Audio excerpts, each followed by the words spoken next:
చాలా బాగుంది. అసలు చాలా ఫీవర్ వస్తుంది. ఏమైనా కారం కారం తిందామన్నట్టు చేసుకున్నా. వర్షం కూడా పడుతుంది కదా, సో నీరసంగా ఉన్న కష్టపడి చేసుకున్నా. అసలుకి చాలా బాగుంది.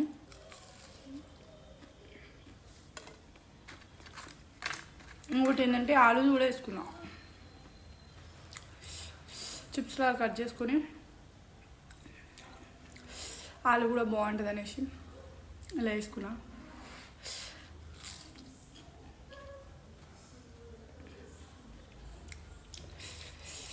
ఇంట్లో ఎవ్వరు లేరు. మా ఆయన చాలా ఫీల్ అవుతుండు నేను లేనప్పుడు అన్నీ చేసుకుని తింటామని.